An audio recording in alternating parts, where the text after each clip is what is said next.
Welcome back to the Raptors RapUp podcast. I'm your host, Edwin Lingam. And man, did the Raptors lay an egg against the Philadelphia 76ers, who came out determined to beat the Raptors as they won 126-101, a 25-point slap to the Toronto Raptors. But the Raptors were without Kawhi Leonard, JV, and Ibaka. Kyle Lowry did return in this game, had 20 points, 6 and 5. Solid game shooting the ball, and Lowry didn't look like he was injured in any way, and he tried mustering this team to the win, but it just didn't happen. Raptors were competitive throughout this game, even though the margin at the end of the game shows that it was a huge blowout. It was beginning of the fourth quarter and midway through, the Raptors lost control of this game, and throughout the game, they were just hanging on, whether it was by 11 points, 12 points, cut it down to 7 or 6, but just could not get over the hump and tied the game up. And you got to hand it to the 76ers.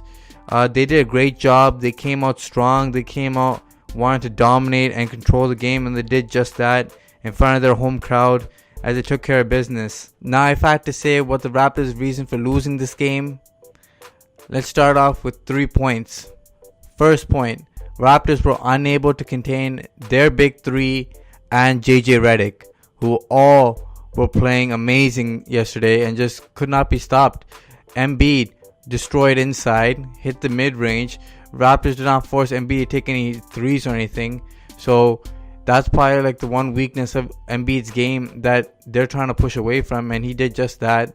Simmons was dominating inside and outside, was just finding people on the outside, and then when he was in the post, took OG to school, took Van Vliet and the smaller guards to school.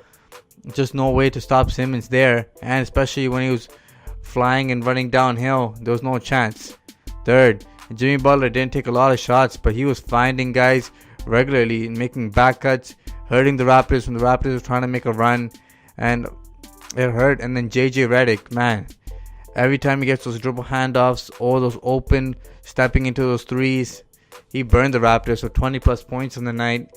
If you don't stop all four of them, you're not going to have a chance against the 76er team, because that's pretty much all their offense, because they have no depth. But the Raptors bench did a great job against these guys and really kept the Raptors in the game, but still wasn't enough. Another reason the Raptors lost this game, they were pounded on the boards.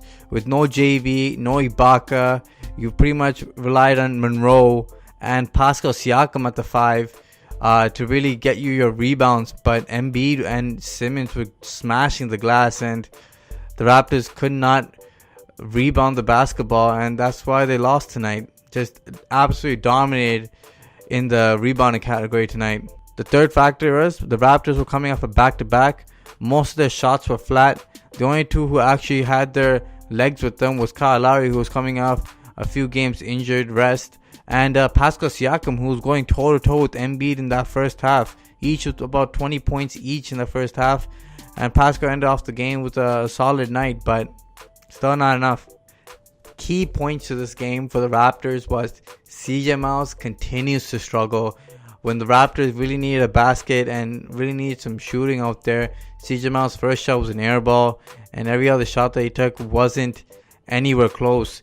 He did hit a 3 on a little step back crossover dribble and near the end of the game in garbage time, but all the commentators for the Philadelphia 76ers were talking about how bad CJ Miles was this season, and honestly, he proved it. He was terrible in this game. It's going to be hard finding minutes for him when he's playing this bad.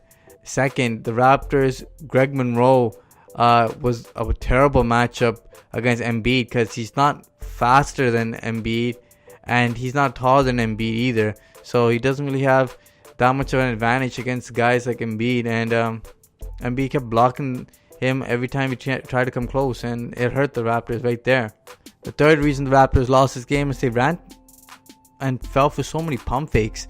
JJ Redick pump fakes, Korkmaz was pump faking everybody on the Raptors and was drilling shots after just a great defensive possession. The Raptors just could not close it off by just staying at home instead of just falling for the pump fake, and he just stepped to the right or stepped to the left, knocked on the shot.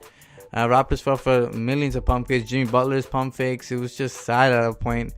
Honestly, gotta be more poised. Gotta have that savvy mind. The veteran like Danny Green even got pump faked by Jimmy Butler one time. But honestly, on Korkmaz, you can't be falling for those pump fakes. Let him shoot the ball. After he like pump fakes you, he gets time to settle himself and just shoot the basketball, which really hurts. But man, tough game for the Raptors. Great to see Kyle Lowry shooting the basketball. Hopefully he keeps playing. But man, it's tough when you don't have your two best bigs against probably the best big man in the game right now, or second next to Anthony Davis. But tough game for the Raptors to lose. 76ers probably feel nice right now since they haven't beat the Raptors before this season. And without Kawhi Leonard there, Ben Simmons didn't turn the ball over as much, which was key to the 76ers winning this game. Otherwise, the Raptors need to bounce back next game. They'll face the Miami Heat, which should be a good game for the Raptors to bounce back to their winning ways. Until next time, peace. Make sure you guys like, share, and subscribe to the Raptors Wrap Up. Smash that like button, guys. Until next time, deuces.